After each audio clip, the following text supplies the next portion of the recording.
bonjour toutes et à tous, vous êtes bien sur MC.News TV. Vous êtes plus de 2000 abonnés, merci en tout cas. Cette capsule en tout cas c'est pour en tout cas clôturer la journée internationale ou mondiale de la femme africaine. Mais en tout cas c'est pour clôturer la journée dont j'ai couvert le 31 juillet 2024 à Namur. Voilà, chaîne internaute, chers abonnés. Dans cette capsule, vous suivrez les quelques intervenants qui ont fait que cette journée puisse exister, surtout des femmes. Des femmes qui ont contribué largement et grandement à la réussite de cette journée. Et je salue Madame Jocelyne, qui s'est investie corps et âme pour que cette journée puisse exister à Namur pour la première fois. Voici la première intervenante de cette capsule, Madame Akwele, qui revient sur sa manière d'exposer, sur sa manière de voir justement la femme dans le monde et surtout en particulier à Namur. Suivez Madame Akwele. Bonjour Madame Akwele. Bonjour. Comment vous allez? Je vais très bien, merci. Merci Madame. Madame, je vous trouve aujourd'hui de Namur. Un certain le 31 juillet du mois. Il fait très chaud. Oui. Comment ça se fait? Qu'est-ce qui fait que vous soyez aujourd'hui toute belle? Qu'est-ce qui vous a amené dans les rues de Namur, de faculté, Madame? Donc toute belle à m'habiller avec une magnifique robe en wax africaine. Et bien en fait aujourd'hui nous célébrons l'anniversaire de la journée internationale de la femme africaine. Donc c'est une journée internationale, elle se fête et elle doit se fêter partout dans le monde. Et je déplore que moi personnellement j'ai 37 ans et j'en ai entendu parler qu'il y a quelques semaines. Et Madame, quel a été votre apport dans cet événement auquel évidemment vous avez assisté? Oui, et bien d'abord je remercie Madame Jocelyne de m'avoir invité à mettre mon petit grain de sel dans son organisation. Moi en fait j'ai commencé par un petit discours introductif, mais dans ce discours-là j'ai tenu à soulever les grandes thématiques en fait qui touchent particulièrement les femmes africaines. Des thématiques que j'ai utilisées dans mon texte. Donc tout d'abord j'ai commencé par des vers d'un poème qui n'est pas de moi mais qui est de Kiemis. Kiemis c'est une blogueuse française noire et fière de l'être et qui milite justement pour un plus grand respect en fait de la femme africaine dans la société. Donc un plus grand respect, une plus grande reconnaissance de la diversité et des oppressions qui sont propres à la femme africaine, la femme noire en particulier. Et vous militez dans quoi? Dans quelle thématique, dans quelle option vous militez? Politique, sociale? Oui, moi donc je me suis engagée en politique en 2021, donc après la crise Covid, parce que donc avant ça j'étais opératrice 112, donc je prenais les appels d'urgence, ambulances et pompiers, et je me suis rendu compte en prenant ces appels-là pendant cette période particulière où les gens étaient confinés que le racisme s'était renforcé. Par exemple, j'ai une personne qui m'a appelée pour me dire qu'une personne noire était tombée sur le trottoir dans la rue, qu'elle la voyait depuis sa fenêtre. Donc moi je voulais savoir si cette personne-là respirait encore, c'est le minimum pour savoir ce qu'on doit envoyer comme secours. Et la personne au téléphone m'a dit non, il s'agit d'une personne noire. Donc comme si le fait d'être noire était un danger pour elle. C'était même pas non, je ne peux pas sortir parce que c'est limité par les arrêtés royaux qu'on adopte à ce moment-là, ou non, je ne peux pas sortir parce que j'ai peur d'être malade. Non, c'était non, je ne veux pas sortir parce que cette personne qui est là est noire. Et donc il y a déjà ce racisme-là, et en tant que femme, donc les oppressions en fait se renforcent entre elles, s'ajoutent, elles se juxtaposent et elles se renforcent. Et donc la situation est encore plus critique que pour n'importe quelle autre personne. Et donc à ce moment-là, je me suis dit, mais je veux être une actrice en fait d'une société qui change, je veux y participer. Et je veux aussi surtout faire entendre la voix de toutes ces personnes qu'on n'entend jamais. Et vous comptez faire quoi dans ce... Eh bien ici, j'ai décidé de m'engager dans une campagne électorale. Donc je suis candidate aux élections communales à Namur pour le parti écolo. Merci beaucoup Madame Akwele de votre intervention. Et maintenant, je vous propose de suivre Aline Mandiki, qui est aussi candidate à la commune, comme conseiller communal et pourquoi pas bourgmestre. Aline qui donne son point de vue et donne sa lecture de la journée. Suivez Aline Mandiki. Bonjour Aline. Bonjour. Vous allez? Ça va très bien. Madame Aline, je vous vois ici dans la rue de faculté de Namur. Oui. Mais qu'est-ce qui fait que vous soyez là aujourd'hui, madame? Aujourd'hui, j'ai été invitée pour la journée internationale de la femme africaine. Étant moi-même une femme africaine, étant intéressée par les thématiques qui étaient abordées, je suis venue à cette journée-là pour célébrer la femme africaine. Merci madame. Par rapport à la journée de la femme africaine, qu'est-ce que vous avez retenu des expositions? J'ai retenu parmi les intervenants qu'il y avait différentes manières de percevoir la femme africaine selon son prisme. Il y a des femmes qui sont intervenues qui étaient issues de la seconde génération d'immigration avec le thème sur les bounties de Chantal Malou. Et puis il y a des hommes qui sont intervenus aussi, qui ont donné leur vision de la femme africaine. Et puis j'ai bien aimé aussi les débats à la suite de ces exposés où certains sont intervenus pour interroger sur est-ce que ce thème a bien été cadré, comment est-ce qu'on pouvait mieux définir la femme africaine. Et donc au final j'ai trouvé quand même que c'était riche pour une première réflexion sur cette thématique-là qui est peu abordée, on doit dire. Et vous pensez qu'il faut vraiment définir la femme africaine où elle existe déjà, ou il faut encore la définir autrement? Je pense qu'être une femme africaine, ça prend vraiment beaucoup de sens selon sa personnalité. Il n'y a pas une femme africaine légitime, mais je pense que les femmes africaines rencontrent, comme l'a dit une des intervenantes, certaines difficultés qui peuvent être communes. Et donc, à travers l'invitation qui a été lancée par une des organisatrices de créer une union des femmes africaines, je trouve qu'il y a un sens pour que ces femmes puissent parler, moi aussi je me mets dedans, de leur réalité commune et tout en se laissant la possibilité de garder leur singularité et leur particularité. Merci beaucoup Madame Aline. Est-ce que vous pensez que la femme africaine elle est victimisée par rapport à sa collègue européenne? Est-ce que ce n'est pas aussi créer aussi des distances entre la femme européenne et la femme africaine? Il n'y a pas moyen de converger les deux? Moi, j'ai bien aimé l'intervention de plusieurs personnes qui ont parlé du fait que dans la société, il y a encore un sexisme en général, quelles que soient les cultures, où on sort d'une société patriarcale. Il y a beaucoup de choses qui ont été faites, surtout dans nos sociétés occidentales, pour l'égalité, mais je pense qu'il y a encore des choses qu'on peut perdre. La perception aussi de l'autre. J'ai trouvé que parfois il y a une sorte de bienveillance paternaliste qui est inconsciente, comme quand un des intervenants dit « moi j'aime bien la femme qui est coiffée d'une telle façon ». Mais qui est-il pour définir comment la femme doit se coiffer? Et donc j'ai bien aimé la réaction d'une des intervenantes en rappelant qu'il y a un sexisme qui est encore présent dans la société, et quelqu'un a parlé aussi d'intersectionnalité. Il y a des discriminations qui sont faites envers les femmes, mais aussi envers les personnes étrangères d'origine africaine. Et donc la femme africaine subit 2 fois cette discrimination parce qu'elle subit une discrimination sexiste et elle subit aussi la discrimination parce qu'elle est étrangère. Merci beaucoup. Madame Aline, avant de vous lâcher, donc vous pensez que la femme africaine est plus discriminée que la femme européenne? Si vous voulez dire, si je comprends, oui ou non? C'est difficile de répondre à ce genre de questions. C'est un peu trop généraliste, ça dépend du parcours, en fait. Voilà. Du point de vue sociétal, madame, comment est-ce que vous faites cette année-ci pour que désormais cette discrimination qui est plus des femmes souffrantes tout court, vous faites quoi dans la société? Vous êtes en politique, vous êtes en société, vous êtes enseignant, vous faites quoi en fait Beaucoup de choses, j'ai beaucoup de casquettes, j'ai été longtemps enseignante. Merci beaucoup Aline. Voilà, donc Aline qui est candidate à la famille politique des engagés à Namur, à la liste des engagés à Namur. Et donc voilà, il faut voter pour Aline dans Namur. Voilà, merci beaucoup Aline d'avoir été intervenue sur MC Premier Style. Maintenant, je propose de suivre un monsieur qui n'aime pas qu'on l'appelle papa, bien sûr qu'il a l'âge d'être appelé papa. J'appelle donc ici M. Kassongo qui donne sa lecture et en tout cas il donne un débrief sur la question de patriarcat. Il lutte profondément, il voudrait en tout cas que cette façon de réfléchir, façon patriarcale, donc il n'est pas contre, mais il milite, il se bat pour que le système patriarcal ne puisse plus pas exister, mais en tout cas, écoutez ce que M. Kassongo dépose comme propos sur le patriarcat. Suivez. Non, je préfère être appelé bonjour Monsieur Kabongo. Ouais. Parce que il y a toujours le problème de confusion de genre.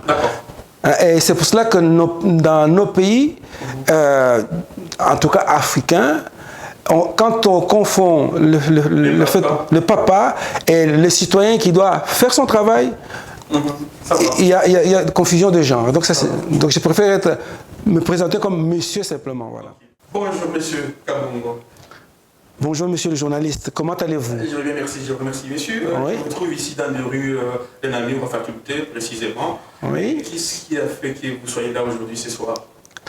Alors j'ai eu une invitation de la part de Akwele Bernard, qui a été d'ailleurs parmi celles qui ont présenté un texte d'ailleurs que je trouvais magnifique sur la femme africaine d'ici et d'Afrique.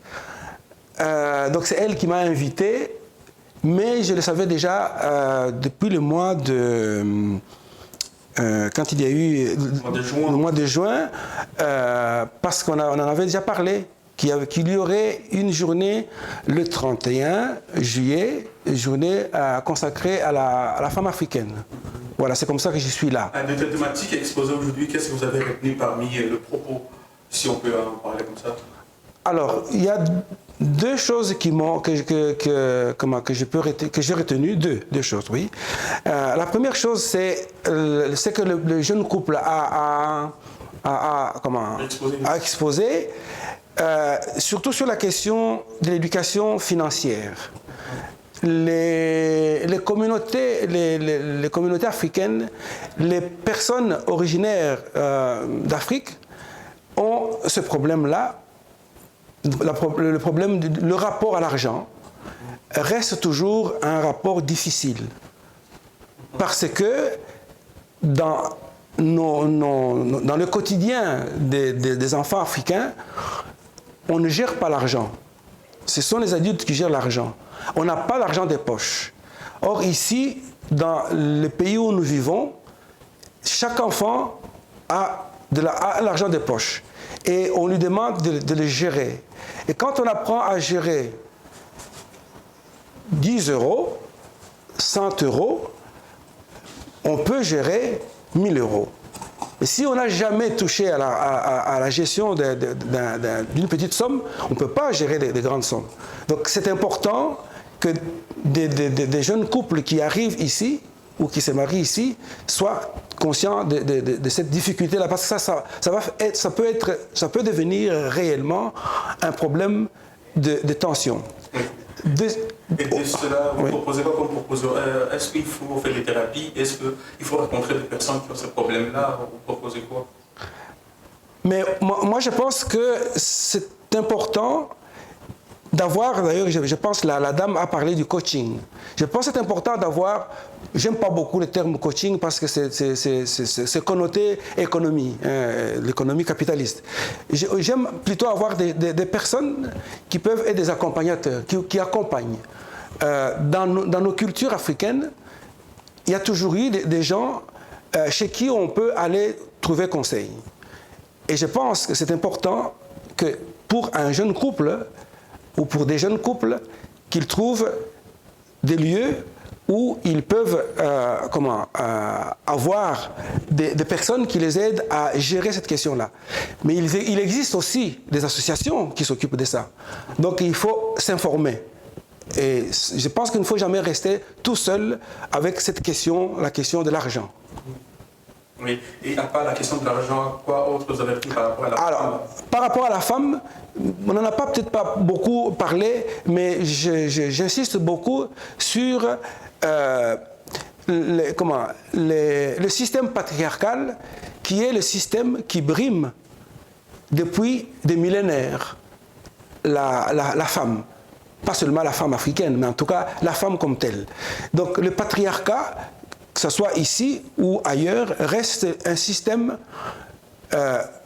du fait qu'il hiérarchise, parce que c'est ça le patriarcat, c'est qu'on hiérarchise les rapports entre les gens.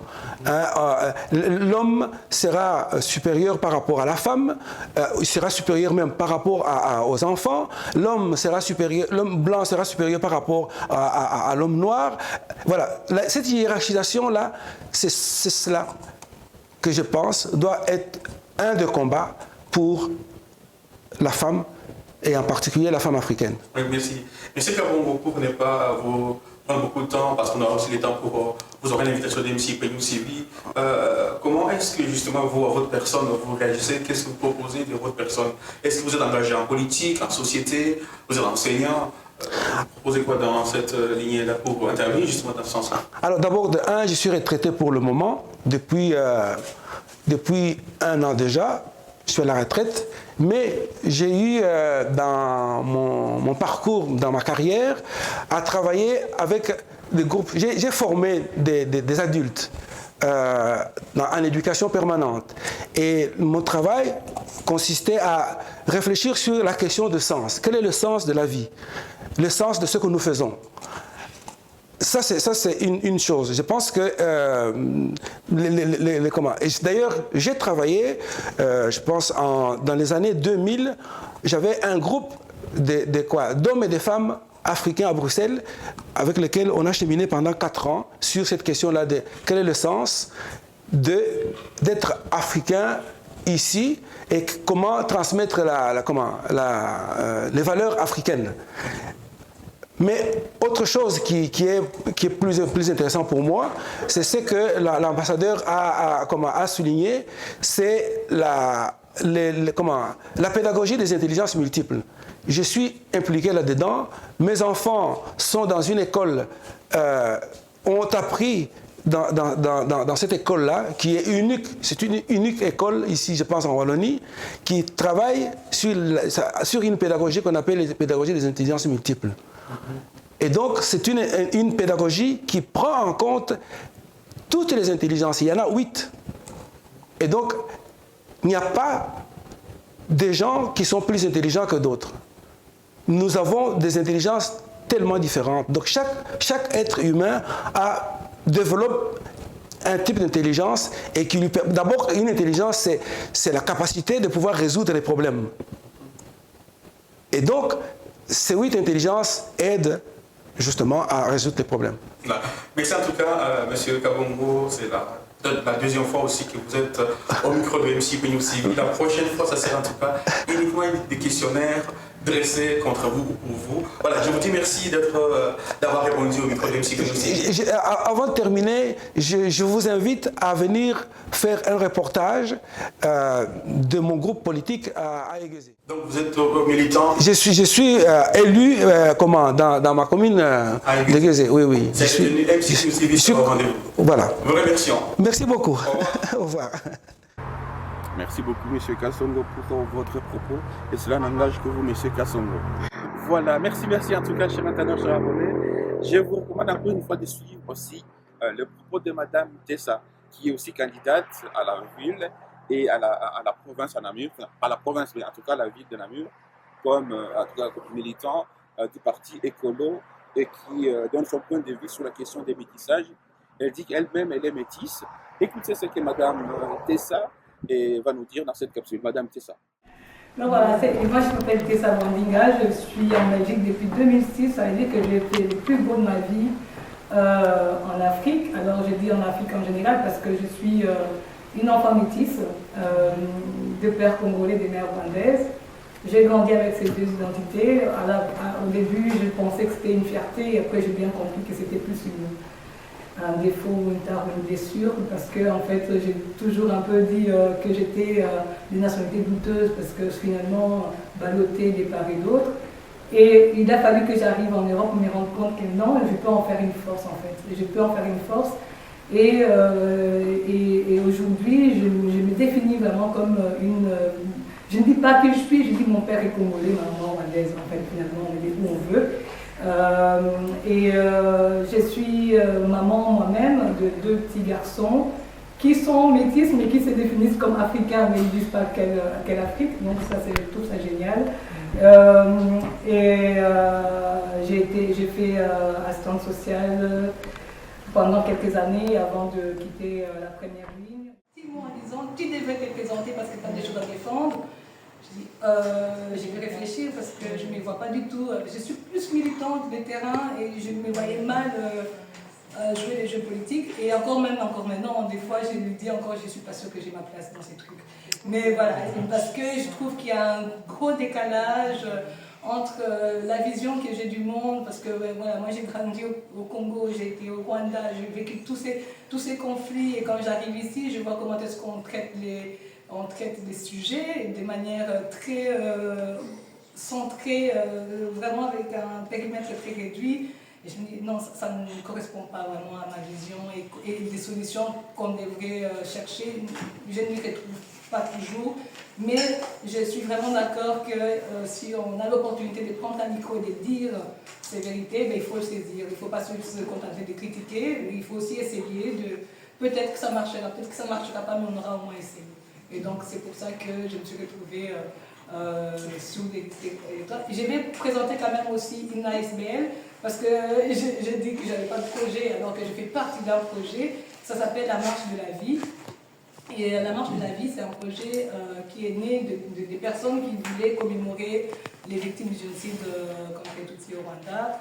Et du mois d'avril au mois de juin, on fait 1 million de pas. 100 jours 100 jours. Non, mais en fait, on fait un peu moins, mais c'est pour commémorer les 1 million de morts.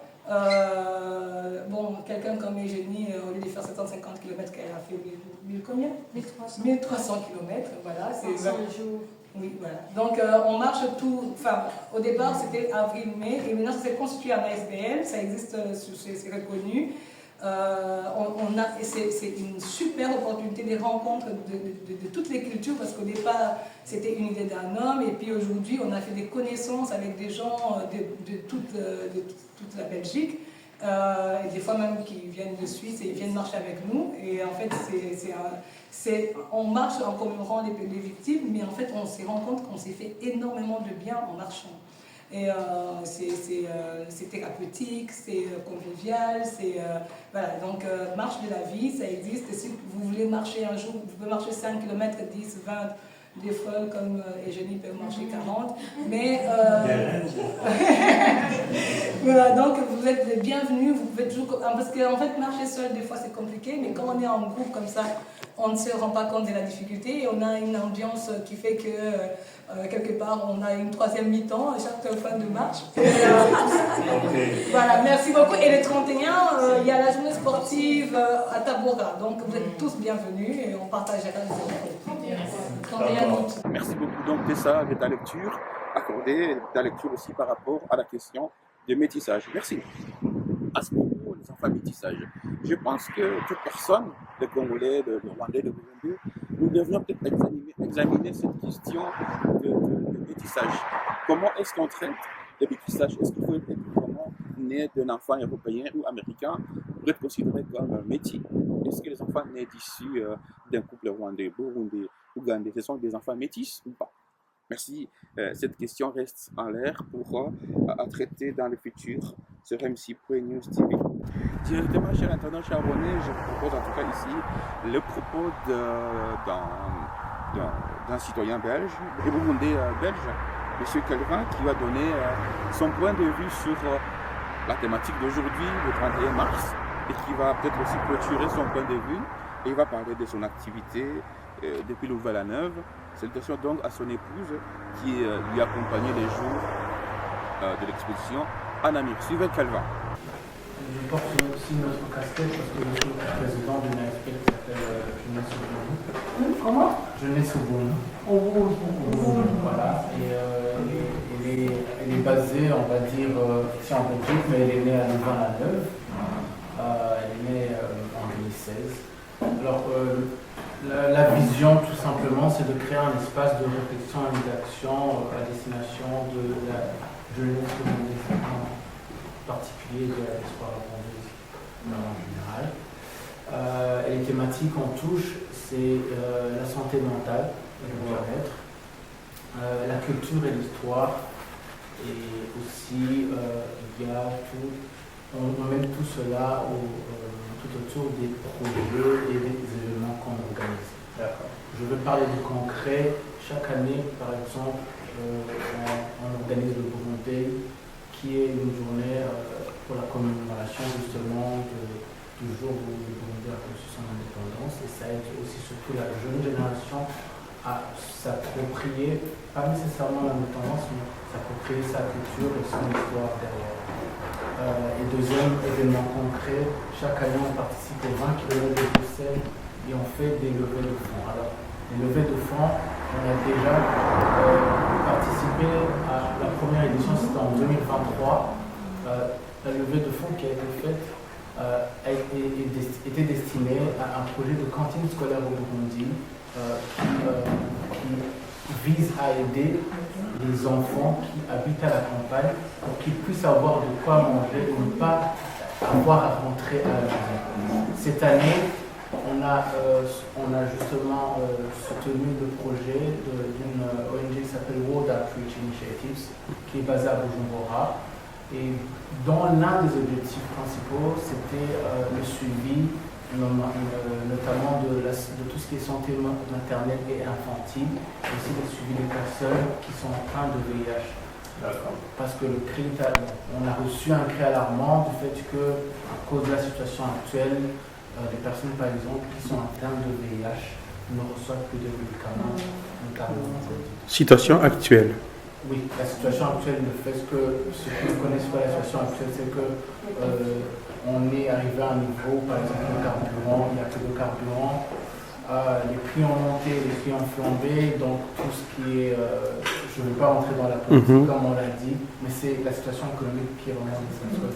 Et donc les personnes vulnérables comme les personnes qui sont atteintes de VIH, elles ne parviennent plus à avoir même des médicaments à temps. Il y a eu des décès l'année passée à cause de ça. On a dû vraiment un peu soutenir par rapport vraiment soutenir dans ce sens. Donc voilà un peu de mots ce qu'on fait. Et je vous remercie. Bien sûr, MC P News TV ne parle pas d'un sujet que je n'ai pas couvert, c'est un sujet que je maîtrise, en tout cas que j'ai vu des personnes poser des questions et qui ont des produits. Ici, je vous propose d'entrer dessus Madame Virginie, qui est une femme d'origine congolaise donc de père de mère, et qui, elle, a choisi de transformer des produits terroirs. Madame Virginie, elle fabrique des confitures, des jus, des produits consommables, et elle en parle aisément, elle en expose. Je vous propose donc de suivre Madame Virginie dans son exposé, et parle de ces produits qu'elle fabrique demain. Suivez Madame Virginie. Voilà, donc moi je suis Virginie Chibassou, voilà, pour compléter mon nom.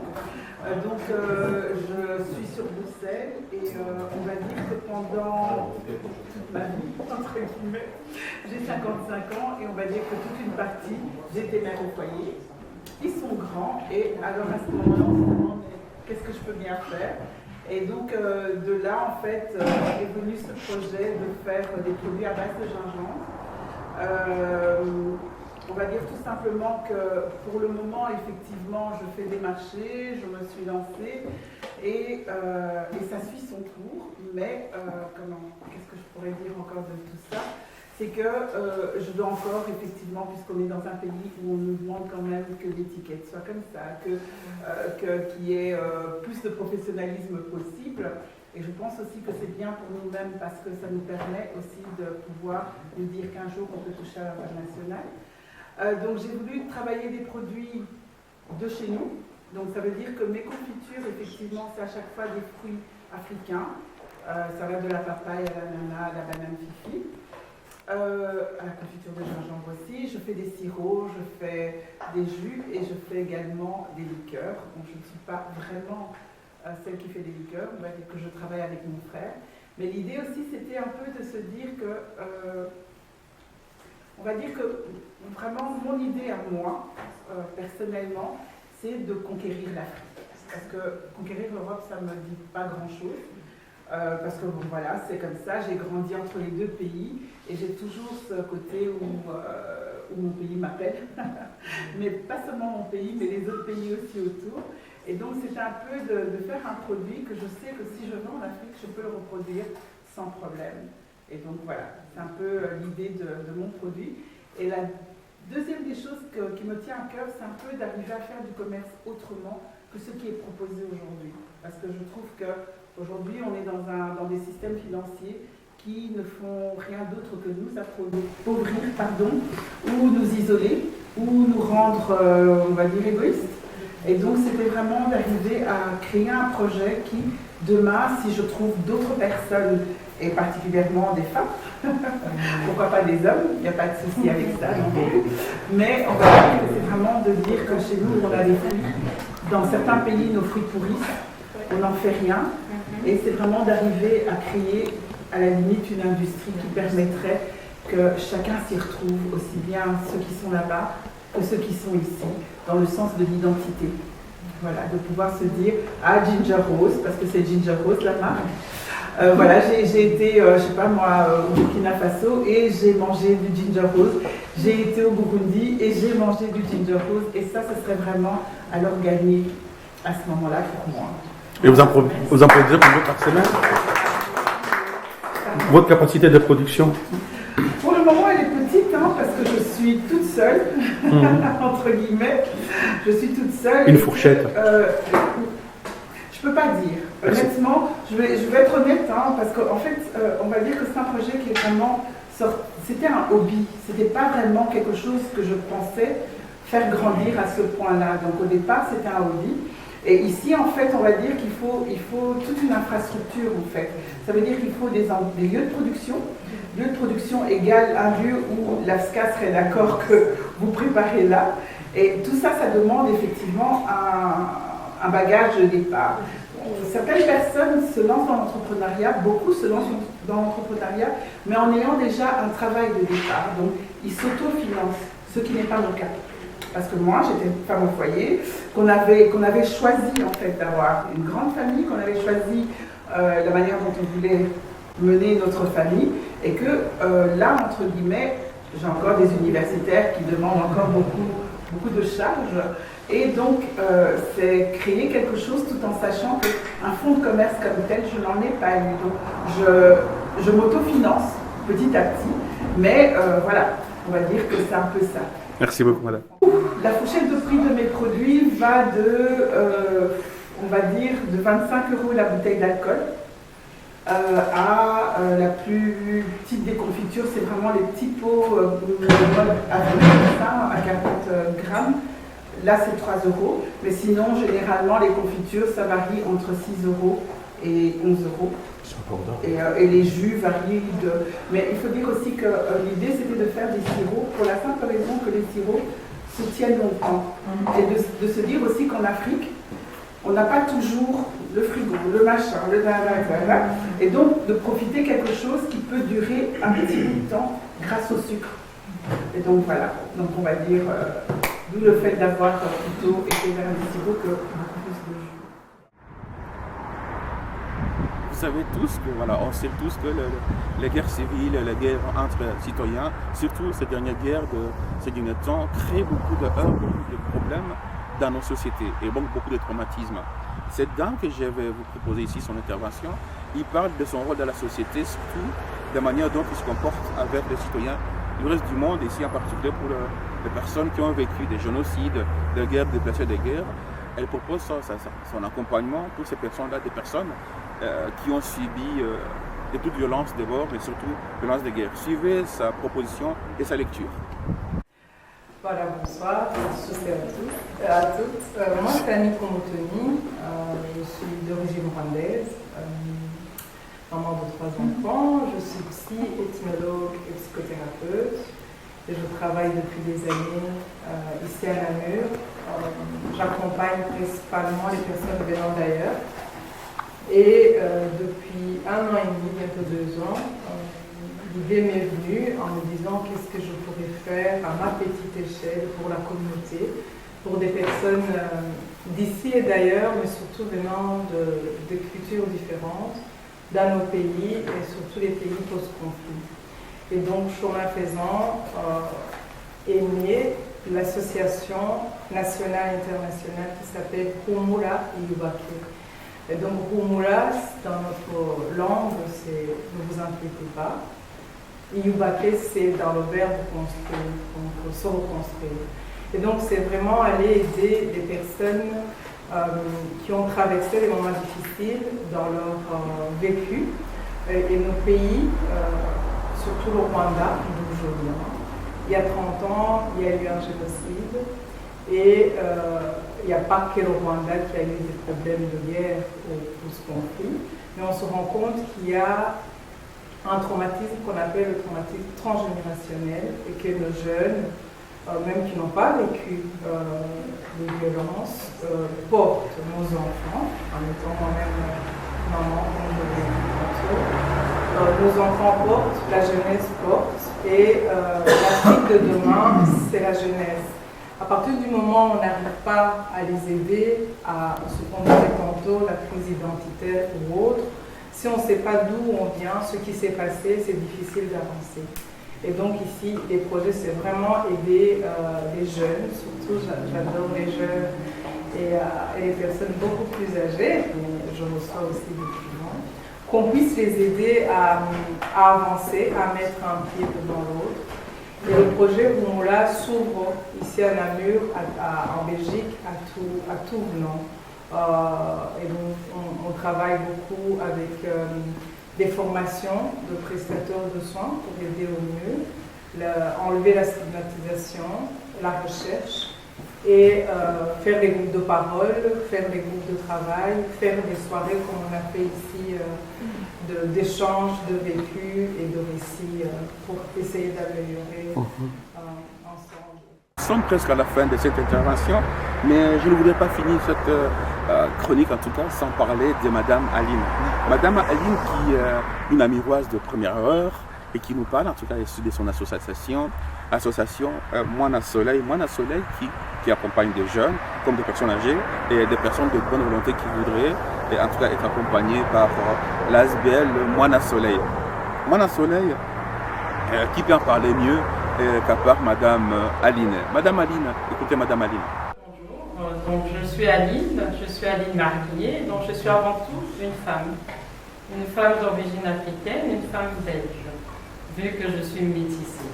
J'ai eu la chance de vivre en Afrique, au Congo, d'aller en Côte d'Ivoire, au Burkina Faso, au Mali, au Ghana. Donc je veux dire que j'ai une ouverture interculturelle et pour moi c'était important parce que je ne suis plus dans tous les pays où j'ai été. Moi je ne fais pas de différence entre le Congo, le Burundi, la Côte d'Ivoire. Pour moi on est tous des Africains et ça c'est vraiment une force qu'on doit conserver. Je suis une femme et je suis une mère. Je suis une mère et c'est ça qui m'a poussée en fait à créer l'ASBL. J'ai été mère, j'ai été mariée, donc le couple. Donc on a été de mes 18 ans à mes 40 ans, j'ai été mariée à un homme africain qui a fait ses études ici. La vie fait que les choses se passent mal et on se sépare. On s'est séparés en se disant chacun peut faire sa vie. Et donc ma vie a été d'accompagner mes enfants avec toutes les difficultés que j'ai pu rencontrer en tant que maman monoparentale. Avec des cultures différentes, avec des problèmes financiers, des enfants qui avaient des particularités, et chaque enfant a une difficulté propre. Et donc il fallait pouvoir solutionner chaque difficulté. Et je me suis dit, moi j'ai eu peut-être la chance d'avoir pu franchir des portes, de savoir écrire, de savoir parler, et j'aimerais aussi pouvoir donner cette chance à d'autres jeunes et à d'autres parents qui n'ont peut-être pas cette facilité-là. Et je travaille aussi à la Mirena, qui est une association qui accompagne les demandeurs d'emploi dans la recherche d'emploi. Et je me rends compte qu'il y a beaucoup de jeunes qui sont là sans diplôme. Il y a beaucoup de nos mamans, de nos papas qui viennent de diverses régions, qui sont là, des problèmes d'équivalence de diplôme, de reconnaissance de leurs valeurs, de leurs compétences. Et je me suis dit, il faut que je crée une ASBL. Et l'ASBL s'appelle Moana Soleil. Pour ceux qui comprennent le lingala, Moana c'est enfant. Enfant au singulier, parce que, quels que soient nos âges, on est tous des enfants. On est tous des enfants, quelles que soient nos origines, on est des enfants de la terre. Le soleil, parce que je voulais retrouver le soleil d'Afrique, dans les actions que nous mettons en place. Ce soleil d'Afrique, c'est le partage, la solidarité, les échanges, la convivialité. Et les projets que nous essayons de mettre en place, c'est ça. C'est des projets d'accompagnement pour les jeunes dans les études et c'est des projets de vivre ensemble, de partage et de solidarité. Et donc les projets sont variés. Il y a des personnes ici avec qui nous avons déjà fait des projets. On a fait une pièce de théâtre avec Annie. On fait des projets dans tous les domaines. Autant on accompagne individuellement les jeunes dans les études. J'ai eu plusieurs cas qu'on a pu accompagner. Dernièrement, j'ai une maman somalienne. L'université avait refusé d'inscrire. J'ai réagi, j'ai foncé. Aujourd'hui, cette fille est inscrite. Elle va aller à l'école française. Il y a eu des cas, une fille camerounaise, qui avait fait une faute grave, elle a eu un rejet d'inscription à l'université. Les hautes écoles, que ce soit Mons, Bruxelles, Louvain-la-Neuve, ont refusé de l'inscrire. On s'est battus ensemble. J'ai motivé la fille, j'ai dit bats-toi, je serai là avec toi. On s'est battus. J'ai été voir la professeure, vous vous rendez compte de l'impact que ça a, que cette personne pour venir jusqu'ici, vous vous rendez compte de tout ce qu'elle a dû sacrifier. Et aujourd'hui, elle est inscrite dans une autre école. Donc voilà, c'est ça mon soleil, c'est qu'individuellement, on peut accompagner des personnes. Et ensemble, et j'insiste sur le mot ensemble, on peut réaliser des projets. Des projets pour mettre le vivre ensemble en avant. Et donc, en parlant de projets, donc là j'ai déjà contacté quelques personnes avec qui on va se réunir. J'ai pu, ça fait un an et demi de négociations, mettre en place 2 festivals qui vont avoir lieu en 2025. Nafrica Festival qui a déjà eu lieu, mais ici c'est de proposer une nouvelle moulure, une nouvelle mouture. Le Nafrica était d'abord un festival musicien, rien que de la musique. Aujourd'hui, voilà, le fait que je pu intégrer ce projet, on va y ajouter aussi nos compétences, on va ajouter des conférences, et notamment sur le bâton d'Ishango, parce qu'avant toute chose, il faut qu'on mette la plus-value de l'Afrique dans les projets que nous mettons. Merci beaucoup, Aline. Voilà. Merci Madame Aline de cette explication, de cet accompagnement. Merci aussi à toutes les personnes qui ont suivi MC News TV et qui voudraient en tout cas soutenir MC News TV. Partagez, abonnez-vous et dites en commentaire comment est-ce que vous avez vécu le décapsule, comparé le décapsule. Vous nous donnez votre conseil. Et ça ne sera pas la première fois ni la dernière, mais MC News TV, nous sommes là. Pour finir donc, en tout cas, je vous propose de suivre le propos de cette dame qui nous vient directement du Sénégal. Il nous propose ce produit terroir aussi et qui en parle bien. Suivez. Bonjour tout le monde. En tout cas, merci à Jocelyne de nous avoir invités et accueillis aujourd'hui pour la journée internationale de la femme, parce que quand même on est des femmes africaines et fières de l'être aussi, parce que c'est important de se représenter.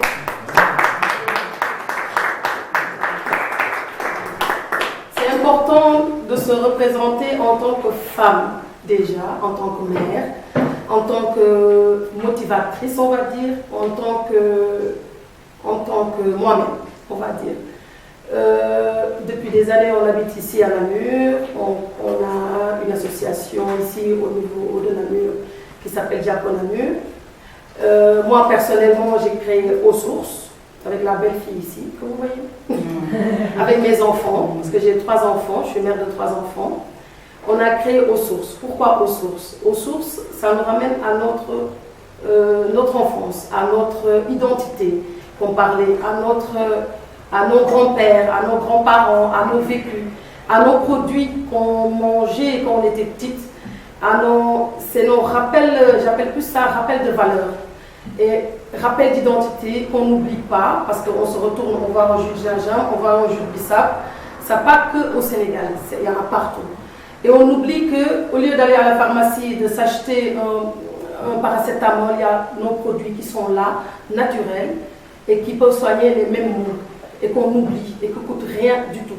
Donc c'est très important. Donc Aux Sources se charge, lui, de valoriser les produits du Sénégal, et qui sont plus médicinales, plus rappel de notre enfance. Et avec l'argent qu'Aux Sources récolte de ces ventes, on va dire, on fait des actions sociales au niveau du Sénégal et au niveau d'ici. Et il faut savoir que je m'autofinance. Donc, ce n'est pas l'État, ce n'est pas qui que ce soit d'autre. Si je ne fais rien, on n'a pas de budget. Donc, voilà, des fois on fait des ventes de beignets, des fois on fait certaines activités, parce qu'Aux Sources est né seulement au mois de mars, officiellement, mais officieusement, elle était là déjà. Elle fonctionnait déjà. Donc on faisait déjà des actions sociales au niveau du Sénégal et au niveau d'ici.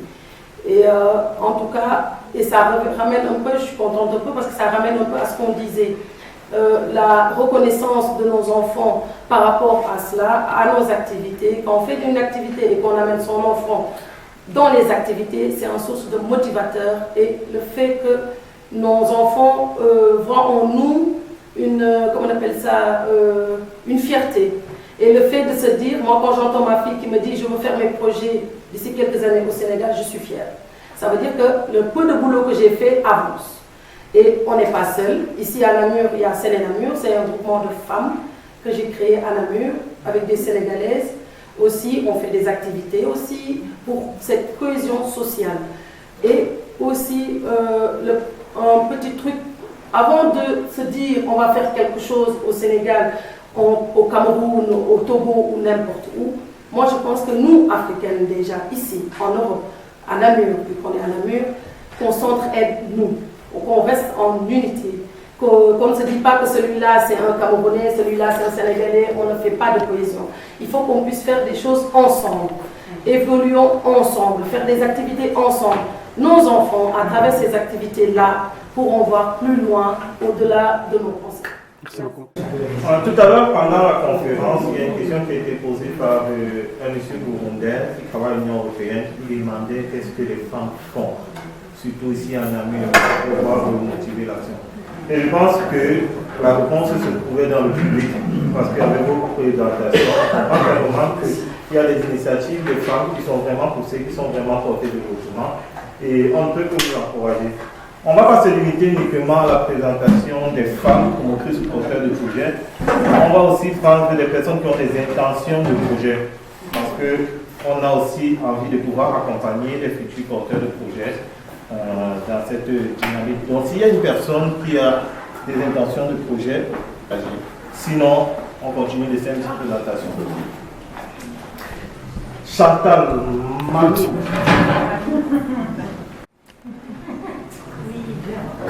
Merci pour ce moment vraiment d'amitié, de fraternité.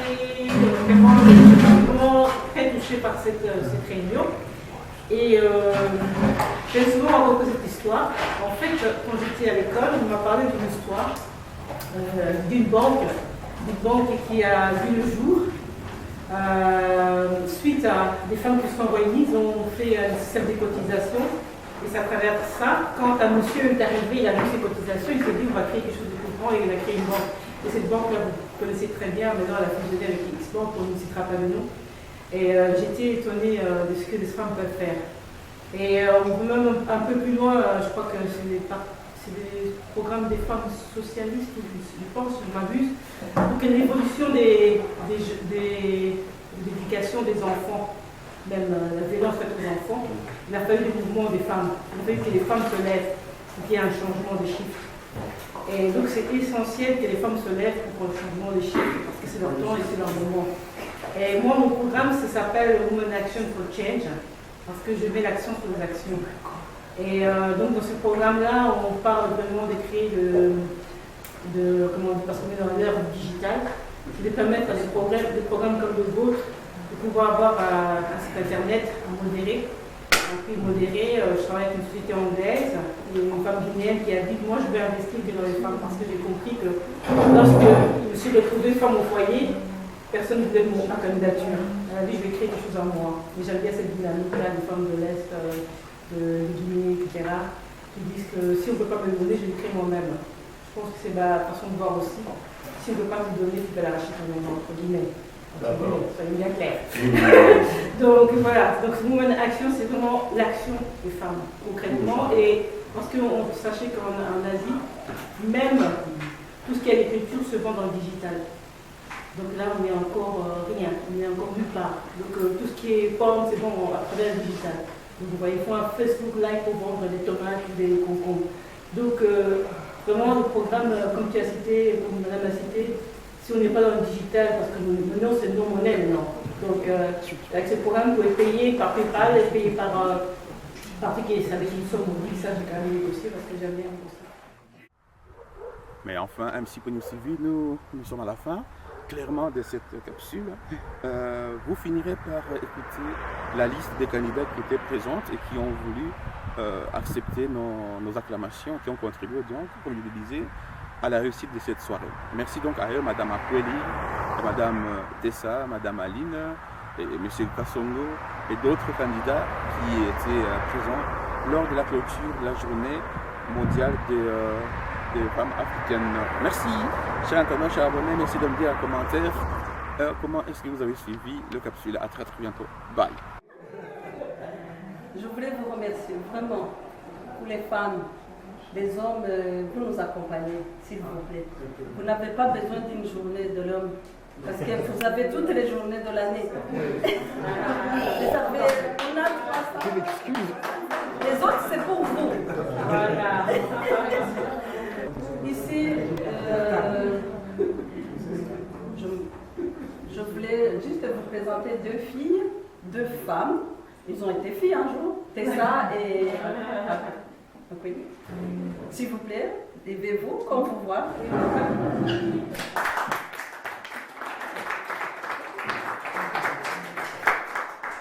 Elle va se présenter au communal. On profite de cette journée pour la soutenir et pour vraiment faire du bouche à bouche. Bouche à bouche.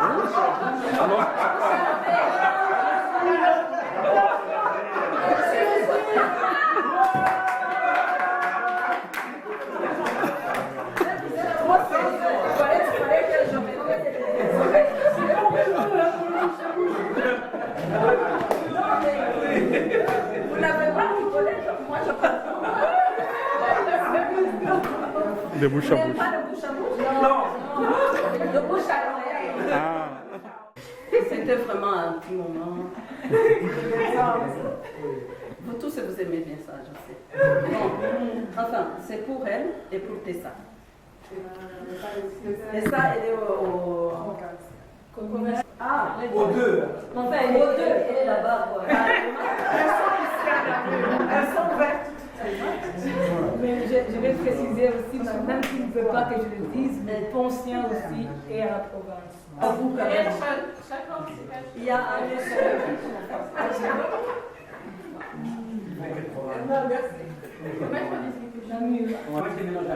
Je voulais remercier tout le monde, toutes et tous, et en particulier Jocelyne, Jean-Baptiste, Hervé, merci. J'ai beaucoup échangé sur mon parcours, sur ce qui fait que je suis là aujourd'hui, alors que quand tu parlais de Bounty, Chantal, je m'y retrouvais tout à fait, parce que du point de vue de ma mère togolaise qui est arrivée avec son enfant sous le bras, mais je suis son échec, parce que j'ai tous les codes culturels blancs, intériorisés, mais à l'extérieur je suis noire. Et en fait, si ma maman voyait maintenant, j'espère qu'elle serait fière, parce que je ne suis pas Bounty. Comme je l'ai dit tout à l'heure, c'est noir dehors, rouge dedans. Rouge dedans parce qu'il y a tellement d'injustice. Rouge dedans parce qu'on délaisse trop souvent on appelle minorité visible parce qu'on nous voit, mais on est invisible. On a besoin de protection, en particulier les femmes. Combien de femmes sont battues, exploitées, qui sont mutilées? Encore ici, les vacances d'été pour les enfants, ce sont les vacances pour ma fille qui est là avec moi, mais il y a des petites filles pour lesquelles les vacances, c'est retour au pays où on va aller subir une excision. Et c'est ça. Et comment on fait? Moi, je me pose la question, comment est-ce que je peux être à la fois africaine, à la fois belge, parce que même si mes papiers sont belges, je me sens belge, mais je me sens aussi de là-bas, je me sens aussi togolaise. On parlait d'identité de la femme africaine. Est-ce que je peux me considérer comme une femme africaine? Est-ce que je suis ça? Donc, et j'ai besoin aussi de voir dans les yeux de mes enfants cette fierté d'avoir ces deux identités et pas de devoir choisir quelque chose d'exclusif. Mais je veux que dans chacune de ces identités, ils puissent se battre pour faire évoluer la cause des personnes les plus fragiles et pour que la justice soit finalement plus que des mots, que ce soit la réalité. Merci.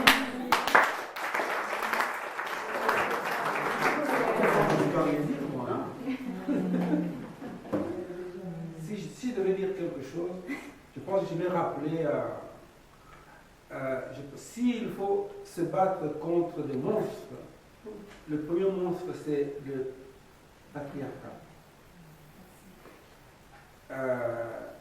Il date de millénaires. Les autres systèmes dans lesquels nous vivons aujourd'hui sont nés il y a quelques siècles. Mais le patriarcat, il traverse toute l'humanité, que ce soit en Afrique ou ailleurs. Donc, pourquoi se battre contre le patriarcat? Parce que c'est là où on a construit, on a hiérarchisé des êtres humains. Et quand on hiérarchise, ça veut dire l'homme supérieur à la femme, l'homme supérieur à l'enfant, l'homme blanc supérieur à l'homme noir ou à l'homme asiatique. Voilà, ça c'est la hiérarchisation. D'ailleurs, la colonisation, c'est basé là-dessus. Donc s'il faut se battre, c'est ce monstre-là. Si moi si je dois me battre, je dois vous dire que je suis retraité, moi. Je ne travaille plus, donc je ne suis plus dans les circuits de ce travail. Mais si je continue à me battre, c'est là-dessus. Voilà. Merci.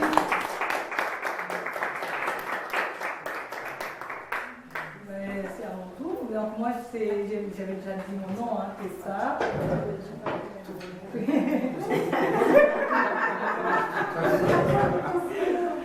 Sinon, ça encore bon. Donc voilà, moi je m'appelle Tessa Mandinga, je suis en Belgique depuis 2006.